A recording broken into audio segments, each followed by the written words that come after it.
Cluster news today और मैं हूं आपके साथ मानवी ठाकुर। शुरुआत करते हैं आज की खास खबरों से। आप सांसद संजय सिंह ने भारतीय चुनाव आयोग की प्रेस कॉन्फ्रेंस पर कहा, आज चुनाव आयोग ने कोई तथ्यपूर्ण जवाब नहीं दिया।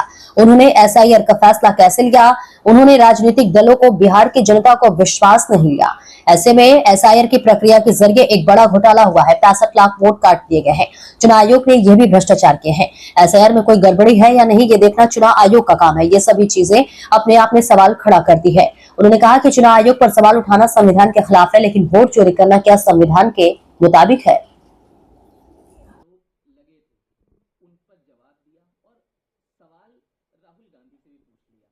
देखिए, चुनाव आयोग ने आज कुछ भी नहीं बताया और कॉमेडी शो अगर देखना हो तो चुनाव आयोग की प्रेस कॉन्फ्रेंस देख लीजिए, वो बात अलग है।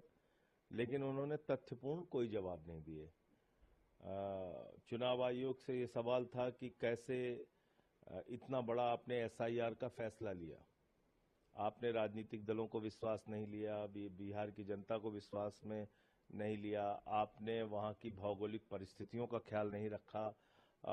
हर साल बिहार का एक बड़ा क्षेत्र बाढ़ में डूबा रहता है और आपने ऐसे ऐसे कागजात उसमें मांगे, ऐसी ऐसी शर्तें उसमें एसआईआर में लगाई जो कोई सामान्य व्यक्ति पूरा ही नहीं कर सकता। तो इसका मतलब कि इस एसआईआर की प्रक्रिया के जरिए आपने एक बड़ा घोटाला किया।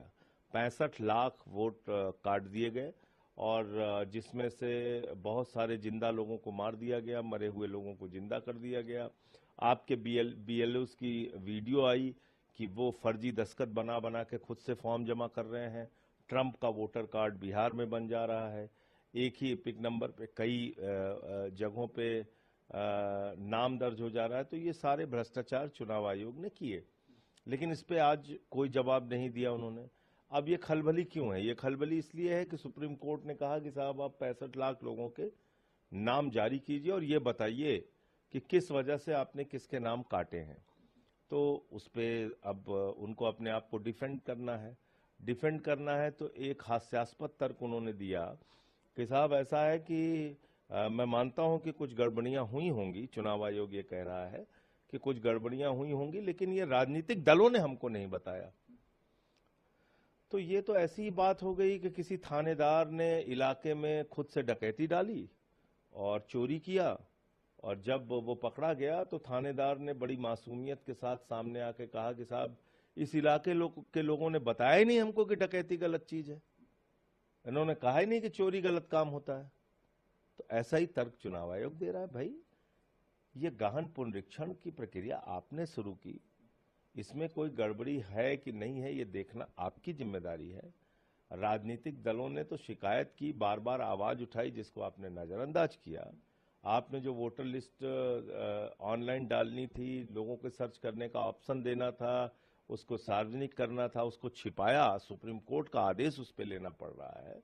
तो ये सब तो अपने आप में सवाल खड़ा करता है कि आप इस पूरी प्रक्रिया को छिपाना चाहते हैं, और वो इस वजह से कि आप भारतीय जनता पार्टी से मिले हुए हैं। दूसरी बात ये कि आप कह रहे हैं कि हम सीसीटीवी फुटेज इसलिए नहीं दे सकते कि महिलाओं की प्राइवेसी भंग होगी। ये भी बड़ा हास्यास्पद तर्क है।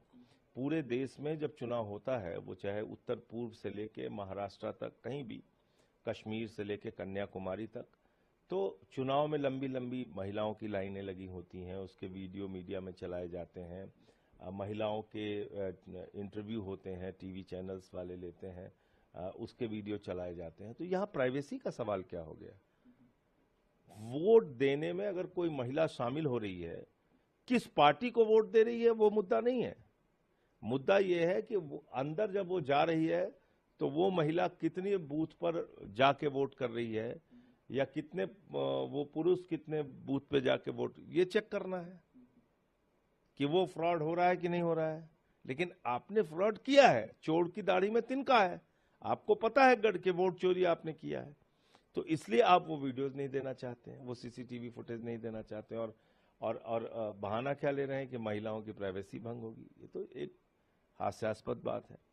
तो कुल मिला के आज, और ये भी कह रहे हैं, धमकी भी एक इनडायरेक्ट दे रहे हैं कि साहब चुनाव आयोग पे प्रश्न उठाना संविधान के खिलाफ है। तो आप मुझे बताइए कि वोट चोरी करना संविधान के मुताबिक है? ये घपला घोटाला चुनाव में करना ये संविधान के मुताबिक है? और उस पर सवाल उठाना संविधान के खिलाफ है। तो मैं चुनाव आयोग से कहना चाहता हूं कि हम कह रहे हैं कि आपने वोट चोरी किया है, और अगर मेरा ये कहना संविधान के खिलाफ है तो मेरे ऊपर एफआईआर दर्ज कराइए, हम कोर्ट में लड़ेंगे, आपको जवाब देंगे एक एक चीज का। आप दिखाइए ना हिम्मत। भाई आप कहते हैं ना इन्होंने शपथ पत्र नहीं दिया, उन्होंने ऐसा नहीं बोला, हमने तो लिख लिख के दिया दिल्ली में। आपने क्या किया? केंद्रीय मंत्रियों के घर में 33-33 वोट बने, 22 वोट, 25 वोट, 15 वोट।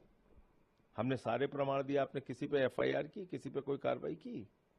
कुछ नहीं किया। दिल्ली के मामले में आपने 42,000 वोट दिल्ली का चुनाव शुरू होने से पहले केजरीवाल जी के क्षेत्र में काट दिए गए। तो आपने उस पर